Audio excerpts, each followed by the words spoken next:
UP में विधानसभा की 9 सीटों पर 13 नवंबर को चुनाव होने हैं और ऐसे में बीजेपी और विपक्ष में वार पलटवार जारी है।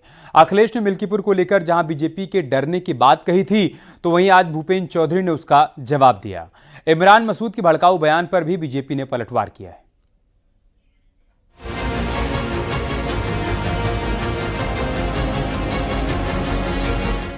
यूपी में विधानसभा उपचुनाव में समाजवादी पार्टी और कांग्रेस में गठबंधन हुआ है। यूपी में 2 सीटें कांग्रेस को मिली हैं। गाजियाबाद और खैर विधानसभा सीट पर कांग्रेस प्रत्याशी चुनाव लड़ेगा। बाकी 8 सीटों पर समाजवादी पार्टी का प्रत्याशी मैदान में होगा। उपचुनाव के लिए एसपी ने एक और प्रत्याशी घोषित किया है। मीरापुर से सुम्बुल राणा को समाजवादी पार्टी ने अपना प्रत्याशी बनाया है। 13 नवंबर को होना है उपचुनाव। अब तक समाजवादी पार्टी 9 सीटों के लिए 6 प्रत्याशियों के नाम का ऐलान कर चुकी है। कांग्रेस को सीट शेयरिंग में गाजियाबाद और खैर विधानसभा सीट मिली है। गाजियाबाद सीट के समीकरण की बात करें तो यहां 2022 में बीजेपी ने बड़ी जीत हासिल की थी। दलित, ब्राह्मण और ओबीसी वोटर्स यहां निर्णायक फैक्टर साबित होते हैं। कांग्रेस के सामने इस सीट पर बेहद बड़ी चुनौती बीजेपी ही रहेगी।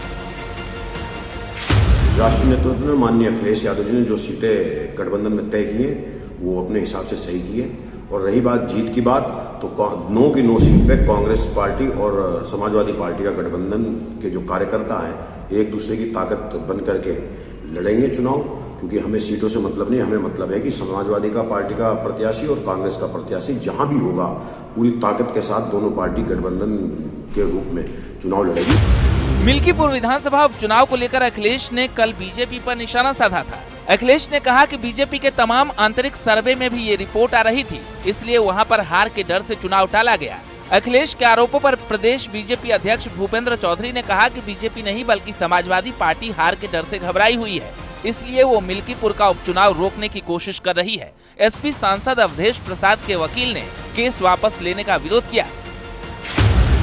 मिल्कीपुर का चुनाव उनके अपने सर्वे में वो हार रहे थे।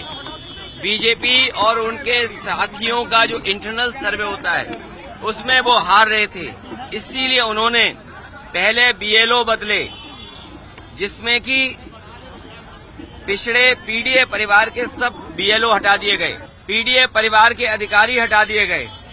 उसके बाद फिर उन्होंने इंटरनल सर्वे कराया। मुख्यमंत्री जी कई बार गए, प्रशासन के लोगों को बुला करके राय मशवरा किया, इंटेलिजेंस से रिपोर्ट ली।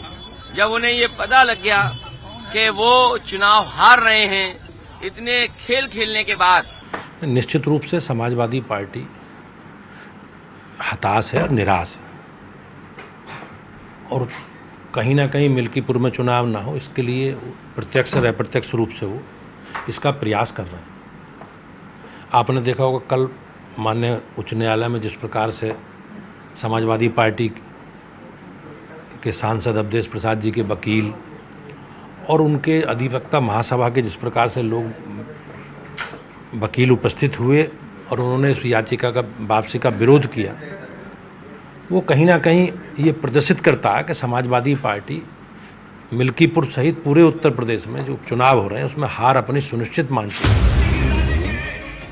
सहारनपुर से कांग्रेस सांसद इमरान मसूद ने प्रस्तावित वक्फ कानून का विरोध करते हुए भड़काऊ बयान दिया है। उन्होंने मुस्लिम समाज के लोगों से पूछा कि अगर कल मस्जिद नहीं होगी तो नमाज कहां पढ़ोगे, कब्रिस्तान नहीं होंगे तो दफनाए कहां जाओगे। मुरादाबाद के कुंदरकी विधानसभा में होने वाले उपचुनाव के प्रचार के लिए आयोजित जनसभा में उन्होंने ये बातें कही। वहीं प्रदेश बीजेपी अध्यक्ष भूपेंद्र चौधरी ने इमरान मसूद पर पलटवार किया है। उन्होंने आरोप लगाया कि इमरान मसूद जैसे लोग समाज को बांटने वाले बयान देते हैं। उन्होंने एसपी और कांग्रेस पर वोट बैंक के लिए नफरत भरे बयान देकर समाज को बांटने का आरोप लगाया। आपको समझना पड़ेगा कि कल मस्जिद नहीं होगी तो नमाज कहां पढ़ोगे, कल कब्रिस्तान नहीं होगी तो दफनाए कहां जाओगे, कल ये खानकाहें नहीं होगी तो कहां बैठ करके मजलिसें होंगी, ये इमाम बाड़े नहीं होंगे तो कहां बैठ करके मुहर्रम की मजलिसें करने का काम करोगे।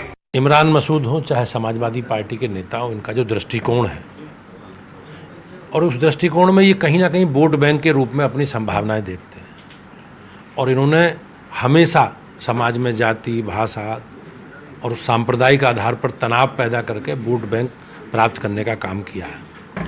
हमारी सरकारें माननीय प्रधानमंत्री जी के नेतृत्व में सबका साथ, सबका विकास और सबके विश्वास के साथ आगे बढ़। उपचुनाव को लेकर तमाम सियासी दल लगातार बयानबाजी कर रहे हैं। एसपी और कांग्रेस में सीट शेयरिंग के बाद अब चुनाव प्रचार में बयानों की धार और तेज होती दिख रही है। Bureau report, news 18।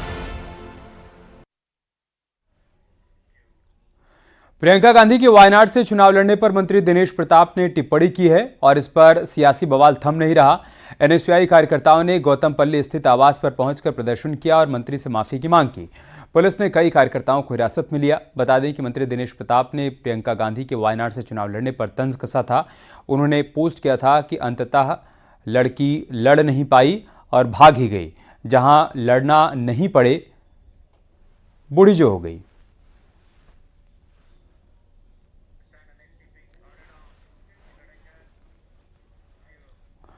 Priyanka Gandhi पर टिप्पणी करने के बाद सियासत थम नहीं रही। कांग्रेस के प्रदर्शन पर मंत्री दिनेश प्रताप सिंह का बयान आया। उन्होंने कहा कि जवाब राजनीतिक होना चाहिए। मैंने राजनीतिक टिप्पणी की थी। उन्होंने कहा कि खुद प्रियंका गांधी ने यूपी आकर कहा था कि लड़की हूं, लड़ सकती हूं, तो अब वायनाड क्यों जा रही हैं?